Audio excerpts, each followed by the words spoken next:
얼마 전까지만 하더라도 우리가 학업하고 있는 학교에서는 이 교환학생 제도가 있었습니다. 그래서 대구의 계명대학교 또 서울의 이대 학생들이 적지 않게 교환학생으로 이렇게 와서 공부하고는 했습니다. 이대 지체들은 우리가 사용하고 있는 주보 그리고 목사님의 확인 직인 이 부분이 채플 확인으로 제출이 되어져야 패스가 되어지는 그런 움직임들로 움직였습니다. 그리고 교환학생 지체들은 우리 셀 인원보다 많을 정도로 적지 않은 인원들이 함께 했었던 적이 있습니다. 그 중에 한 지체가 베이스를 섬기고 매일 밤마다 빠지지 않고 기도의 자리에 나왔습니다. 중국에 와서 다시 하나님과의 그 관계적인 부분들이 불타올라서 너무 좋았던 것이죠. 그래서 베드로가 변화산에서 그 변화되신 예수님의 모습을 보고 너무 좋아서 여기에 초막셋을 짓겠다라고 한 것처럼 이 지체도 여기 움직임들이 너무 좋아서 한 학기로 교환학생으로 왔는데 한 학기를 더 연장을 해서 1년을 함께 했습니다. 그러면서 매일 저녁 기도하면서 이런 고백을 했습니다. 목사님, 상해 생활 잊지 않겠습니다. 이렇게 이제 매번 고백을 하니까 저는 뭐라고 말하겠습니까? 다들 그렇게 말하지 하면서 세게는 말하지 않았지만 좀 신뢰하지 않았습니다. 왜냐하면 그런 전례들이 너무 많았기 때문에. 베드로는 주님을 3번 부인했는데 이 지체는 상해를 잊지 않겠습니다. 3번 이상 계속 반복되게 그렇게 고백을 했습니다. 결과는 어떻게 됐을까요? 여러분 생각에 맡기겠습니다. 자, 오늘 본문은 이스라엘이 하나님께 왜 우리를 잊으십니까 하면서 원망을 합니다. 그러자 선지자를 통하여서 주어지는 2가지 비유가 백성들에게 주어지는데 그 첫 번째는 바로 무엇이냐면 젖먹이는 이 아기를 엄마가 결코 잊지 못한다. 그런 것처럼 내가 너희를 잊지 않겠다. 이 비유이고, 두 번째는 하나님이 예루살렘의 이름을 자신의 손바닥에 새겨서 늘 그들을 지키시겠다라는, 그래서 너희들을 결코 잊지 아니할 것이다. 이 부분을 말씀하고 있습니다. 우리가 이 시간 같이 한번 살펴보고자 하는 것은 잊지 아니하시는 하나님이십니다. 우리 15절 말씀을 우리 다시 한번 한 목소리로 하실까요? 여인이 어찌 그 젖먹는 자식을 잊겠으며 자기 태에서 난 아들을 긍휼히 여기지 않겠느냐. 그들은 혹시 잊을지라도 나는 너를 잊지 아니할 것이라. 아멘. 갓난 아기를 낳은 엄마가 이 아기를 잊을 수 없습니다.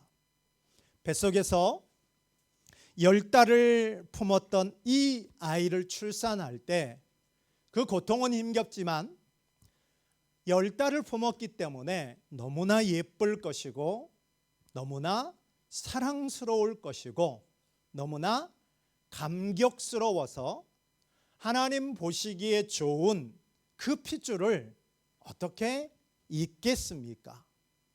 그러나 우리가 이 땅을 살아가는 인생사는 쉽지만은 않습니다. 그래서 예상치 못했던 여러 일들이 발생합니다. 험한 인생살이를 살다 보면 결코 잊어서는 안 되는 그 관계적인 부분들이 잊을 수도 있다라는 것입니다. 그런데 하나님은 혹시 아기를 낳은 엄마는 그 아기를 잊을지 모르겠지만 하나님은 결코 잊지 않겠다라고 약속하고 있는 내용입니다. 우리 다시 이 아기와 엄마 이야기로 좀 돌아가서 이번에는 이 모유 수유가 얼마나 창조의 신비인지를 한번 생각해 보고자 합니다. 갓난아기는 2-3시간 간격으로 젖을 먹어야만 한다고 합니다. 그런데 아기가 젖을 먹을 때 엄마와 아기는 본능적으로 반응합니다. 아기들은 배가 고파 그 배고픔을 울음으로 표출을 하죠. 그런데 아기 엄마는 가슴이 일정 시간이 지나면 불편감을 느끼고 통증을 느껴서 자동적으로 수유를 해야 한다라는 것을 몸이 신호를 보낸다라는 것입니다.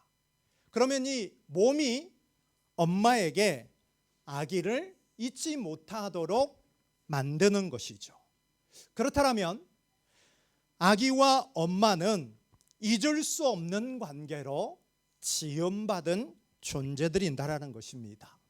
그런데도 조금 전에 말씀드렸던 것처럼 이 원치 않은 출산이나 어떤 특별한 상황, 전시 상황 같은 이런 상황으로 인하여서 아기를 유기하거나 또 지키지 못하는 이런 상황들이 발생할 수도 있다라는 것입니다. 나이가 많으신 어르신은 치매에 안타깝게 걸려서 자식들을 못 알아보는 이런 일들도 종종 있다라는 것입니다. 그러나 하나님은 자기 백성인 시온을 결코 잊지 아니하실 것이라고 오늘 본문은 말씀하고 있습니다. 또 한 구절을 보면 16절도 마찬가지입니다. 우리 같이 한번 보았으면 좋겠습니다. 시작. 내가 너를 내 손바닥에 새겼고 너의 성벽이 항상 내 앞에 있나니. 아멘. 하나님은 자신의 백성들을 손바닥에 새겼다라고 말씀합니다. 그리고 여기 너의 성벽이 항상 내 앞에 있다라는 것은 예루살렘의 성벽을 내가 항상 지켜보았다 이런 뜻입니다. 자, 여기서 새겼다라는 말은 무슨 말이냐면 장인이 바위 같은 데다 영원히 조각하는 거, 이게 바로 새긴다라는 말의 의미이다라는 것입니다. 하나님께서 예루살렘과 우리를 손바닥에 새겨놓고 한순간도 잊으신 적이 없다라는 것입니다. 할렐루야. 오늘이 11월 마지막 날이지 않습니까? 우리는 분주하고 해야 될 일들이 많음으로 인하여서 사랑할 사람이나 또 연락해야 될 부모님, 때로는 이 부분을 놓칠 때가 있지만 하나님은 어떻게 하셨다고요? 하나님의 손바닥에 우리를 새겨놓고 한순간도 잊으신 적이 없다라는 것입니다.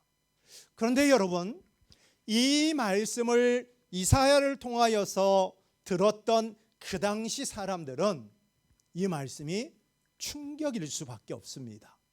왜 충격이냐면 이 당시 종들과 노예들의 손과 손등에는 이름을 새깁니다. 무슨 이름을 새기냐면 주인의 이름을 새기는 것이죠. 그렇다면 이 당시 종들에게는 인권이라는 것은 온데간데 없고 이들의 소유권은 자기 자신에게 있는 것이 아니라 주인에게 있었던 시대입니다. 그런데 주인이신 하나님, 온 세상의 창조주이신 하나님께서 종들인 이스라엘 백성들을 하나님의 손바닥에 새기시겠다라고, 종들에게나 있는 그 일을 하나님 당신의 손바닥에 새기시겠다라고 약속하고 있는 하나님의 포기할 수 없는 사랑입니다. 하나님이 사랑에 눈이 멀어서 우리 각 사람을 그렇게 잊지 않고 당신의 손바닥에 새기셔서 한 번도 잊은 적이 없다라고 이 시간 우리 가운데 말씀하고 있음이 우리 가운데 위로가 되어졌으면 좋겠습니다. 자, 그런데 여러분, 오늘 본문의 14절에 왜 나를 버리고 잊으십니까? 이렇게 말하고 있죠.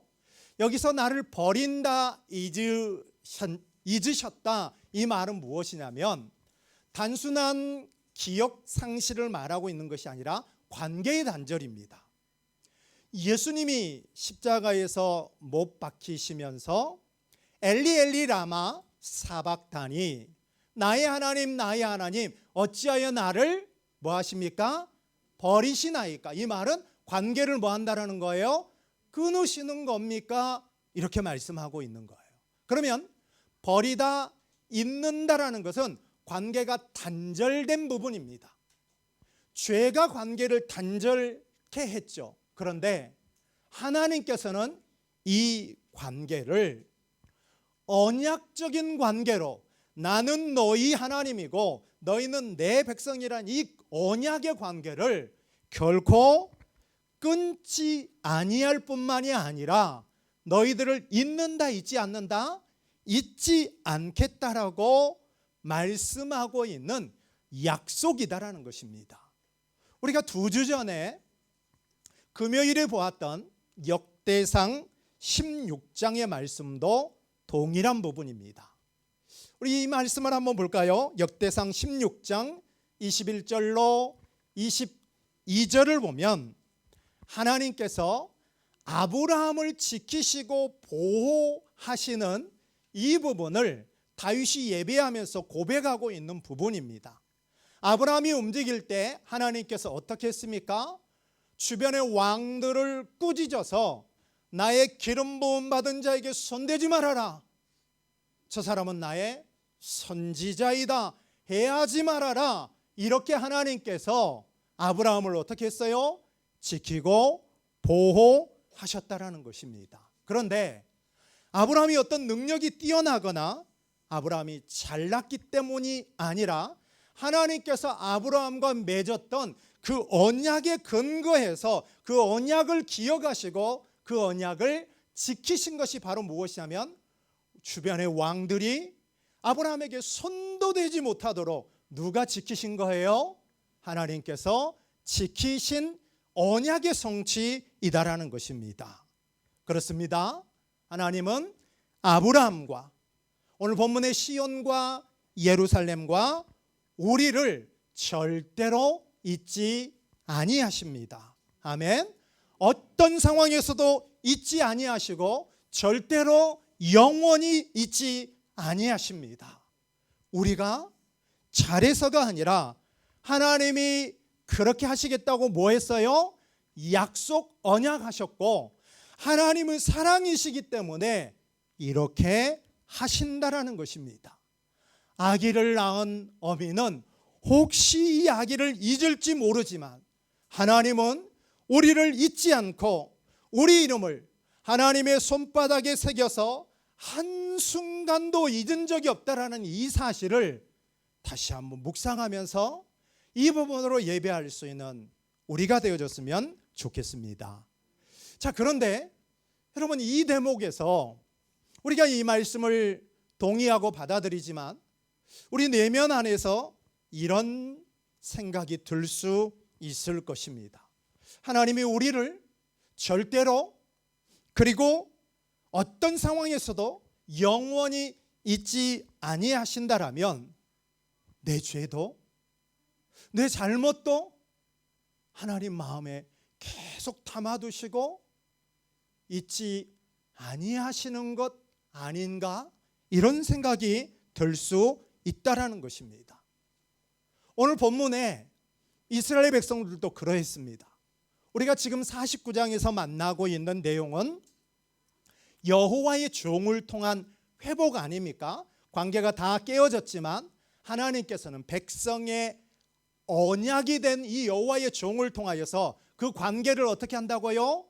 회복시키고 땅을 기업으로 상속해서 그들을 사막과 대로를 지나 풀밭 가운데 푸른 초장으로 그들을 인도하시는 목자가 되실 뿐만이 아니라 이스라엘 백성뿐만이 아니라 온 세계 모든 민족과 열방, 우리 안에 들어가지 아니하는 자들까지도 예루살렘으로 불러 모으시는 구원을 일으킬 것을 약속하셨던 말씀이 지금까지 본문의 말씀이었습니다. 그런데 선지자를 통하여서 이 말씀을 대하고 있는 자들은 패배주의에 사로잡힙니다. 그래서 그들이 하는 생각은 무엇이냐면 그 약속이 주어짐에도 불구하고 우리의 현실은 포로이다라는 이 부분만을 크게 보면서 하나님이 우리를 잊으셨어 이러면서 원망하고 있다라는 것입니다. 마찬가지로 우리도 이 말씀을 들으면서 생각이 듭니다. 하나님께서 그러면 우리의 죄를 영원히 잊지 않고 있다라면 어떻게 될까? 이런 생각이 들 것입니다. 그래서 두 번째 우리가 생각해 보고자 하는 것은 하나님은 믿는 자의 죄를 기억하지 아니하시는 하나님이시다라는 것입니다. 자, 이해하셨습니까? 하나님은 누구의 죄를, 믿는 자의 죄를 기억해요 안 해요? 하시지 아니하신다라는 것을 우리 성경 말씀 몇 구절을 통해서 만나보도록 하겠습니다. 우리 예레미야 31장 34절을 한번 보십시다. 함께 봅니다. 시작. 그들이 다시는 각기 이웃과 형제를 가리켜 이르기를 너는 여호와를 알라 하지 아니하리니 이는 작은 자로부터 큰 자까지 다 나를 알기 때문이라. 내가 그들의 악행을 사하고 다시는 그 죄를 기억하지 아니하리라. 여호와의 말씀이니라. 아멘. 예레미야 31장은 한번 따라할까요? 새 언약, 새 언약에 대한 약속의 말씀입니다. 그렇다면 하나님께서 새 언약을 통하여서 어린 자나 큰 자나 이웃의 모든 형제들에게 말하기를 하나님 알아야 돼 이렇게 말하지 않는 이유는 새 언약을 통하여 하나님께서 언약을 맺기 때문에 그들 모두가 하나님을 알게 되어집니다. 그 알게 되어진 자들을 어떻게 한다라고 말하고 있습니까? 그 모든 악행을 사하신다, 용서하신다. 그리고 이어지는 말씀을 보십시오. 뭐라고 말씀하고 있습니까? 다시는 그 죄를 기억하지 아니하신다라고 말씀하고 있습니다. 그렇기 때문에 우리가 지금 이 시간 생각할 것은 하나님은 우리를 결코 잊지 아니하시는데 믿는 자들이 회개한다라면 그 죄를 뭐 한다고요? 기억조차 하지 아니하신다라고 말씀합니다. 믿습니까? 그런데 우리 인간은 어떻습니까? 사람들은 좋은 것에 대한 추억보다는 상처와 아픔, 정신적인 그 충격을 우리 여전히 담고 살아가고 있다라는 것입니다. 특별히 이 부분은 누구를 통하여서요? 사랑하는 가족들로부터 받는 상처들을 우리 마음속에 계속 담고 살아간다라는 것입니다. 그러나 상처와 아픔을 잊지 못한다라는 것은 우리가 금요일에 보았던 것처럼 염려를 하나님께 완전히 맡기지 못하는 것과 똑같습니다. 우리 이 말씀과 베드로전서 5장을 연결해 보고자 합니다. 베드로는 우리 가운데 말합니다. 염려를 없애버려라 이렇게 명령하지 않고 그 염려를 하나님께 뭐해라? 맡기라라고 말씀합니다. 맡기면 하나님께서 맡긴 자들을 돌보신다라고 베드로전서 5장은 우리에게 말씀하고 있습니다.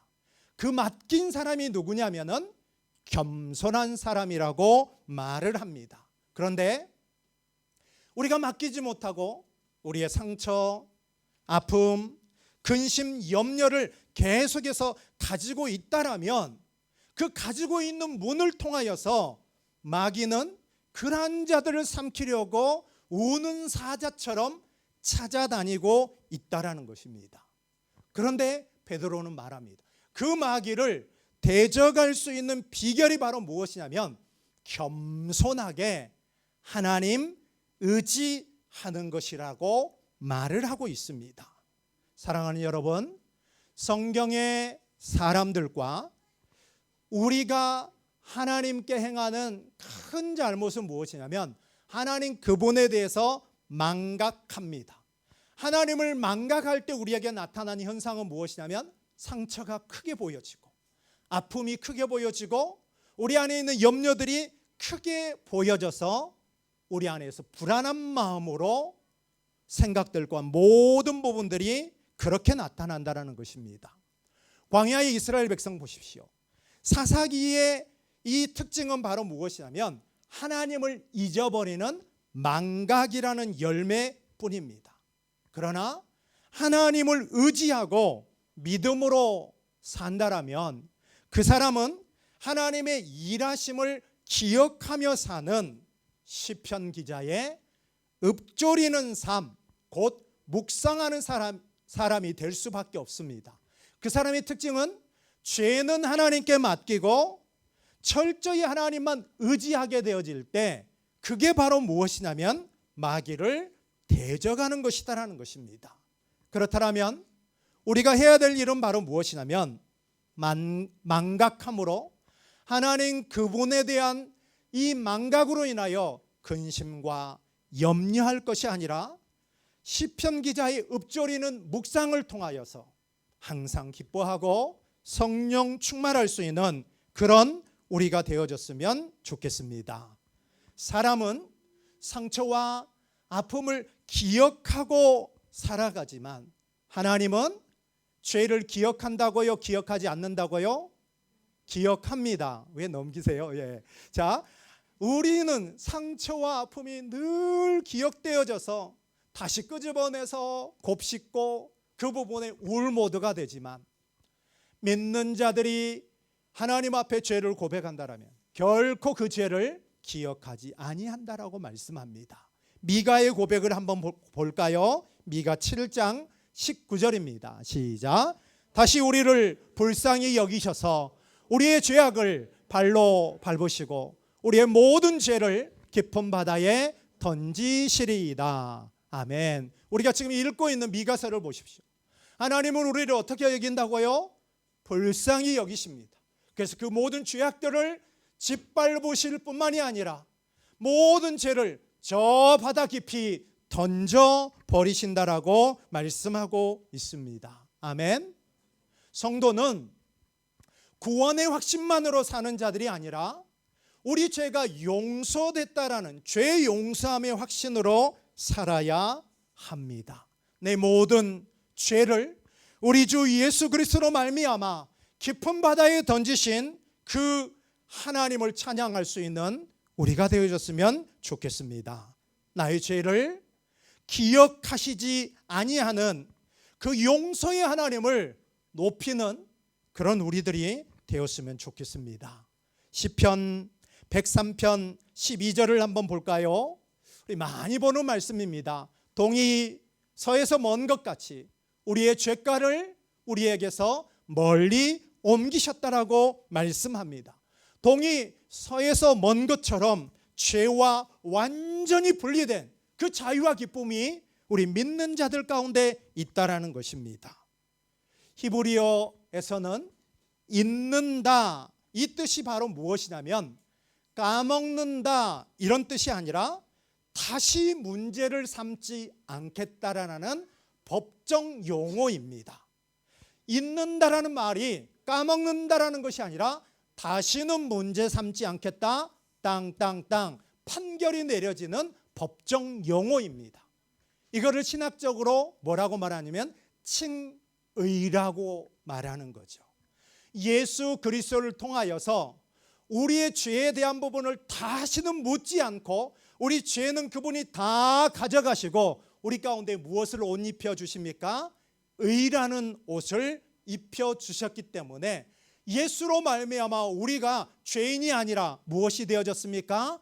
의인이 되어진 우리의 죄를 다시는 문제 삼지 않는다라고 말씀하고 있다라는 것입니다. 우리가 기억할 것은 무엇이냐면 죄인의 회개는, 죄인의 회개하지 않는 죄는, 그러니까 불신자들과 믿는 자라고 하더라도 죄를 회개하지 않는다라면 하나님은 영원토록 기억합니다.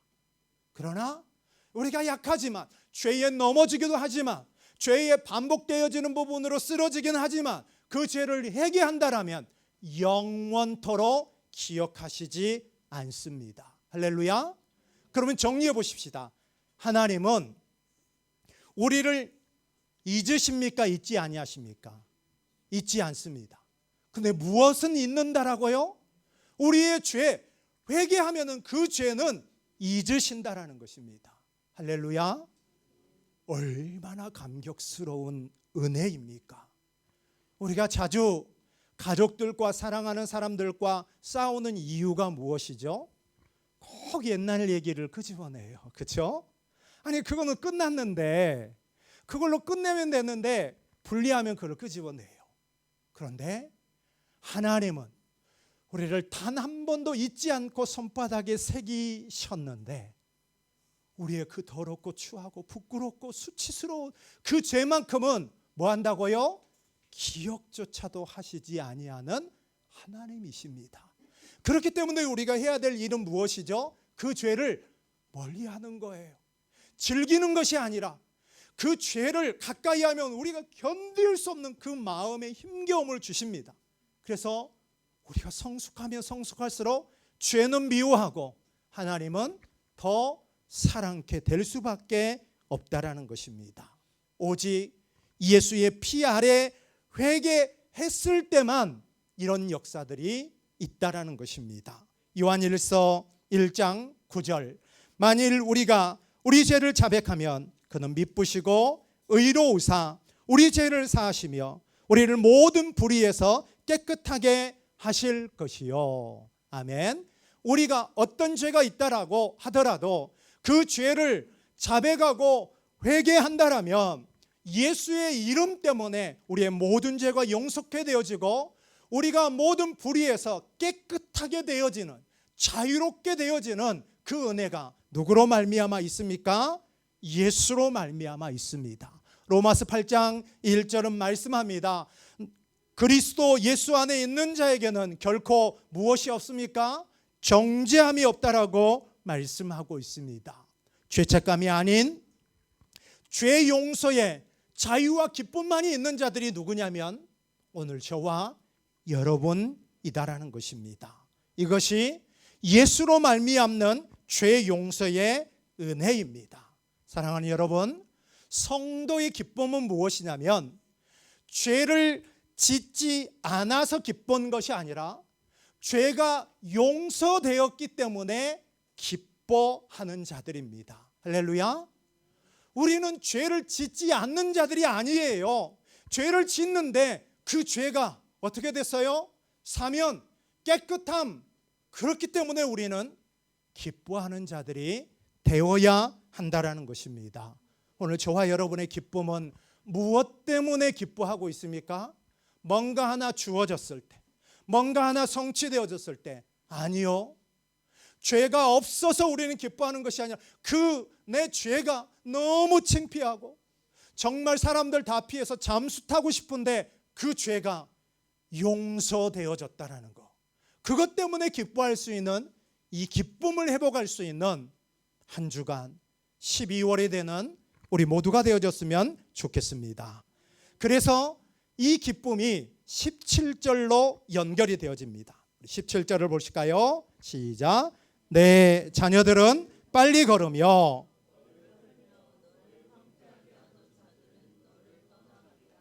아멘. 자, 여기 자녀들이 빨리 걷는다. 이 말은 무엇이냐면 포로에서 돌아오고 있는 이 장면을 이렇게 표현한 것입니다. 그리고 반대로 어떻게 하고 있습니까? 너를 헐며 예루살렘과 이 성전을 헐고 황폐했던 그 적들은 어떻게 된다고요? 떠나간다라고 말씀하고 있습니다. 그래서 우리가 다음에 볼 19절 마지막도 한번 보십시오. 그들이 어떻게 됐습니까? 멀리 떠날 것이라고 말씀하고 있습니다. 그러면 본문을 보십시오. 돌아오고 있는 회복된 자들, 그리고 파괴했던 자들이 뭐하고 있습니까? 떠나가고 있음을 알 수가 있습니다. 적들이 모두 다 떠나고 시온과 예루살렘으로 포로들이 돌아오고 있습니다. 이들은 어떤 땅에서 살았습니까? 죄와 부정함이라는 이 부분으로 더럽혀진 이방인의 땅에서 이제는 떠나서 하나님의 임재가 있는 시온으로, 예루살렘으로 돌아오기에 지난날 그 노예의 때를 기억하며 죄책감에 사로잡히지 말 것을 말씀하고 있다라는 것입니다. 사랑하는 여러분, 우리를 돌아보십시다. 우리를 돌아보면서 내가 지금 떠나야 될 죄의 자리가 무엇인지를 기억하고 그 자리를 떠나서 하나님의 임재가 있는 곳으로 우리가 나아갈 수 있는 저와 여러분이 되어졌으면 좋겠습니다. 오늘 말씀의 결론은 예레미야 31장 33절 말씀입니다. 우리가 함께 살폈던 모든 내용이 이 한 구절 안에 다 담겨져 있습니다. 같이 보실까요? 시작. 그러나 그날 후에 내가 이스라엘 집과 맺을 언약은 이러하니 곧 내가 나의 법을 그들의 속에 두며 그들의 마음에 기록하여 나는 그들의 하나님이 되고 그들은 내 백성이 될 것이라. 여호와의 말씀이니라. 아멘. 아까도 우리가 같이 고백했던 것처럼 예레미야 31장은 새 언약입니다. 그래서 이 정도는 이제 보이시죠? 언약의 내용은 무엇입니까? 나는 그들의 하나님이 되고 그들은 누구다? 내 백성이다라는 이게 언약의 공식 아닙니까? 그런데 새 언약을 맺을 때는 모세가 돌판에 새겨졌던 그 돌판에 새기는 것이 아니라 우리 마음 가운데 하나님의 법을 기록할 것이다 말씀합니다. 예수의 피로, 돌판이 아닌 예수의 피가 우리 마음 가운데 하나님의 법이 새겨져서 우리의 이름 석자가 생명책에 기록게 되어지는 그 놀라운 일이 누구 때문에요? 우리 주 예수 그리스도 때문에. 그래서 생명책에 우리의 이름이 새겨짐으로 말미암아 그 이름을 하나님께서 결코 잊지 아니하신다라고 말씀합니다. 예루살렘과 시온과 그리고 이 자리에 있는 우리들을 위하여서 하나님은 그의 아들을 이 땅 가운데 보내실 때 우리 자신들과 결혼하여서 우리와 사시기 위하여서 하늘로부터 땅으로 이사를 오셨습니다. 그리고 그 주님은 창세전에 그리스도 안에서 우리를 택하셨습니다. 그러나 택한 자들이 약하여서 죄에 넘어지기도 합니다. 그래서 그들의 죄를 예수님의 보혈의 피로 깨끗게 하셔서 우리의 죄를 용서하심으로 말미암아 그 죄악은 전혀 기억하지 아니하신 분이 바로 삼위 하나님이십니다. 이 모든 은혜는 하나님이 우리를 잊지 않고 기억하시는 은혜의 근거는 우리의 행위가 아니라 우리 주 예수 그리스도의 보혈의 피이신 것을 믿으시기를 바랍니다. 기도하겠습니다. 하나님, 단 한 번도 우리를 잊지 아니하시는 하나님, 우리는 분주함이라는 이유로 해야 될 일들을 해야 된다라는 그 이유로 하나님을 잊고 살았지만 아기를 낳은 엄마가 아기를 잊을 수 있지만 하나님은 결코 우리를 잊지 않고 하나님의 손바닥에 새기셔서 단 한 번도 잊은 적이 없다라고 말씀합니다. 그 하나님께서 우리가 죄를 회개한다라면 그 죄악은 잊으신다라고 말씀하신 이 은혜, 얼마나 큰 은혜입니까?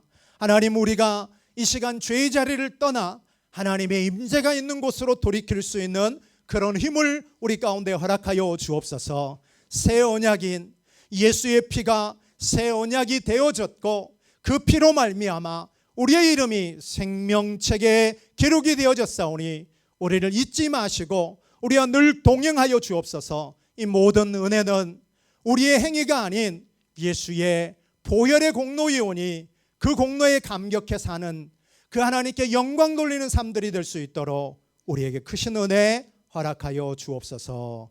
예수님의 이름으로 기도합니다. 아멘.